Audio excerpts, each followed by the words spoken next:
In the remote village where my family lived during the late Qing Dynasty, there existed a tradition both eerie and haunting: Minghun, or ghost weddings.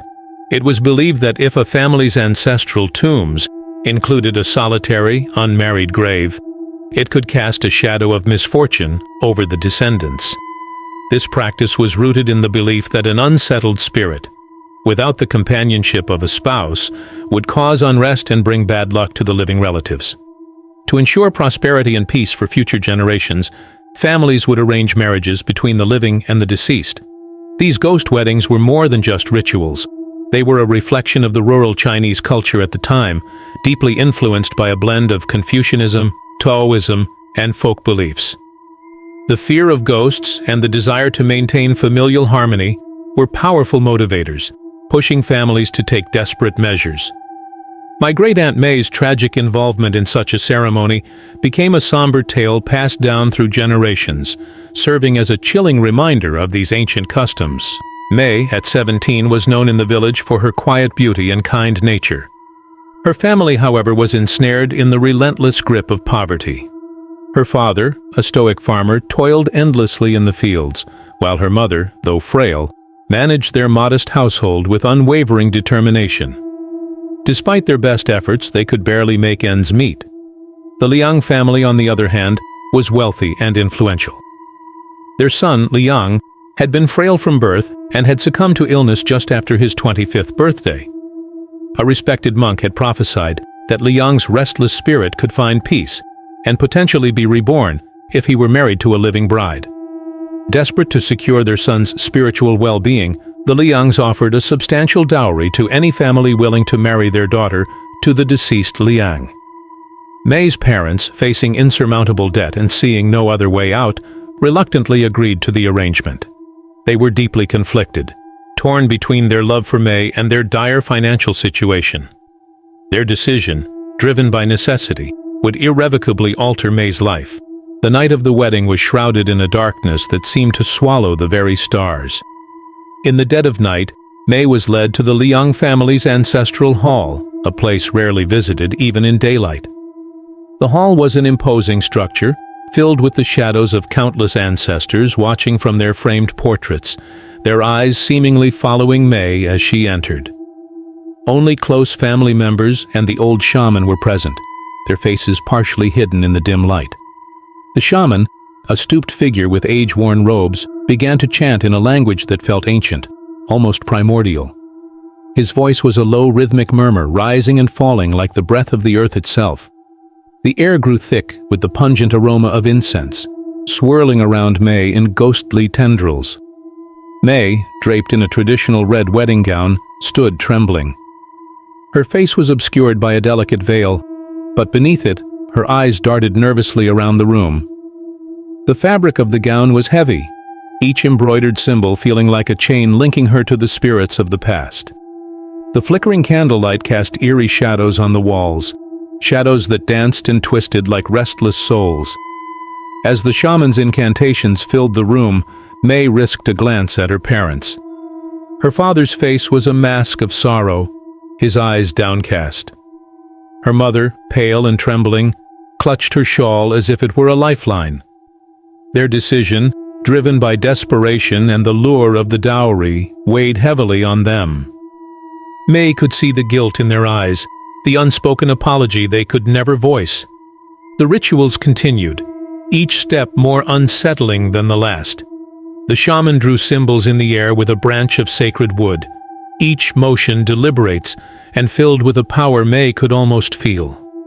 The symbols hung in the air for a moment before dissolving, as if being absorbed by the very walls. The chanting grew louder, the rhythm quicker, and May felt the cold fingers of dread tightening around her heart. The rituals of the ghost wedding had been elaborate, each step carefully designed to bridge the gap between the living and the dead.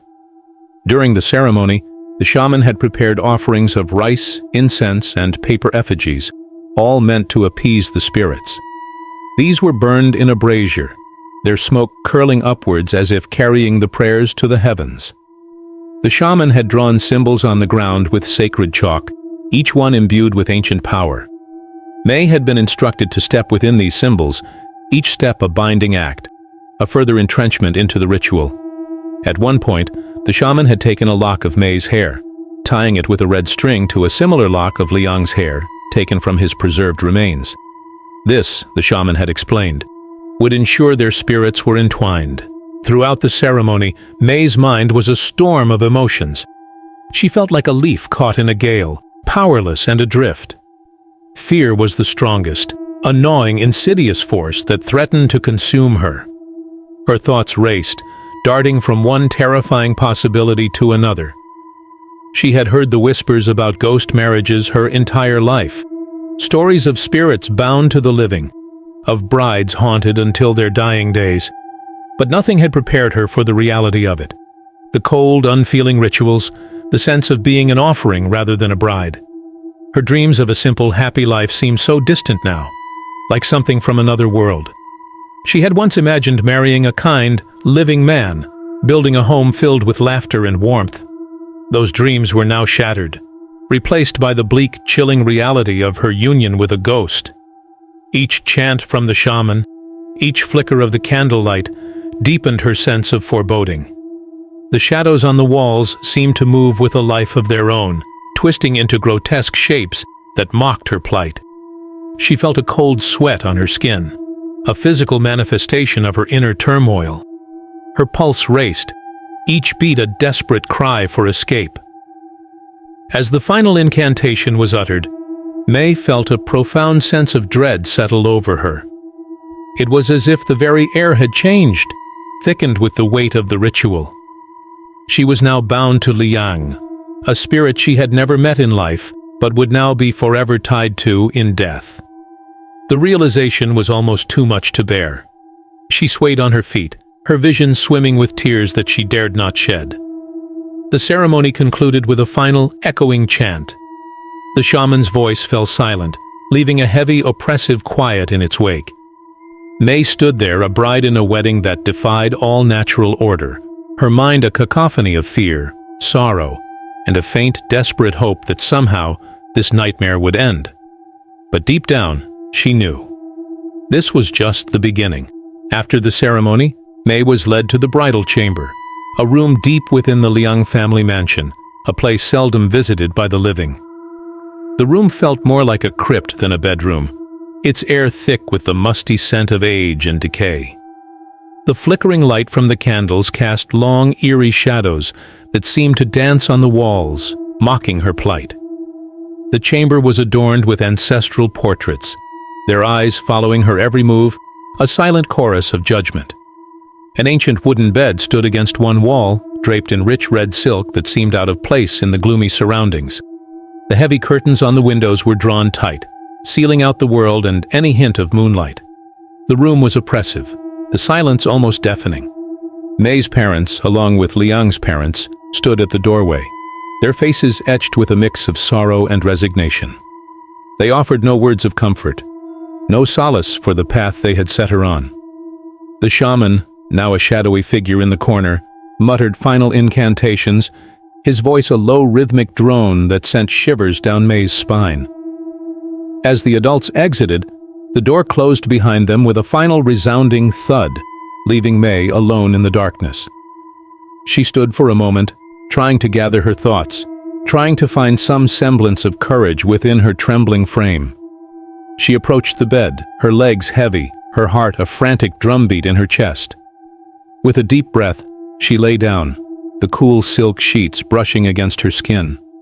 She pulled the covers up, hoping to find some warmth, some comfort. But there was none. The room seemed to grow colder, the air denser, as if the very atmosphere was suffused with the presence of the dead. Mei's thoughts were a chaotic whirlpool of fear and confusion. She thought of the shaman's words, the chants that had filled the air, the symbolic gestures meant to bind her to a spirit. Her body tensed as she tried to suppress her rising panic. The candlelight flickered once more, casting strange shadows that seemed to creep closer to the bed. Then she felt it, a cold touch on her cheek. Her eyes snapped open, her breath catching in her throat. There, at the edge of the bed, stood Liang. His figure was faint, translucent. Yet his presence was undeniable. His eyes, dark and deep, bore into hers with an intensity that froze her blood. "Do not fear," he whispered, his voice a hollow echo that seemed to reverberate through the room. "You are my wife now." May wanted to scream, to run, but her body refused to move. She could only stare at the ghostly figure before her, her mind grappling with the impossible reality. Liang's form shimmered slightly, as if caught between worlds, his expression a mix of sorrow and determination. Liang's voice pulled her back to the present. "You are my wife," he repeated, his tone more insistent. "Together we will bring peace." May's fear gave way to a strange, numb acceptance. She had no choice, no way to escape this spectral union. Liang reached out a hand, his fingers brushing her cheek again, colder than the winter's chill. His touch was strangely tender, a ghostly semblance of affection. "You will not be alone," Liang murmured. "I will protect you." The promise, though hollow, was the only comfort May had. She nodded, her body still trembling, her mind still reeling. She lay back down, her eyes never leaving Liang's ghostly form. As she drifted into an uneasy sleep, she felt his presence beside her, a cold, spectral guardian. The night was long, filled with strange dreams and the constant unsettling awareness of the ghostly figure at her side. May knew her life would never be the same, bound as she was to the spirit of a man she had never known in life, but was now tethered to in death. As the first light of dawn crept into the room, the spectral presence of Liang began to fade, but May knew that her life had irrevocably changed. Each night thereafter she felt his presence, a constant chilling reminder of her unholy union. The village, steeped in its ancient traditions, continued to whisper about the ghost bride who lived among them, a living link to the otherworldly. May's tale became a cautionary legend, passed down through generations, a stark reminder of the lengths to which desperation could drive a family and the eerie customs that once held sway over their lives. My grandmother would often end the story with a warning, her voice hushed and eyes distant, reminding us of the delicate balance between the worlds of the living and the dead, and the unseen consequences that could arise from disturbing that balance. This story, haunting and poignant, serves as a chilling testament to the power of tradition and the enduring shadow of the past. It is a tale that has lingered in my family's memory, a spectral thread woven into the fabric of our history, a ghostly whisper from the depths of time.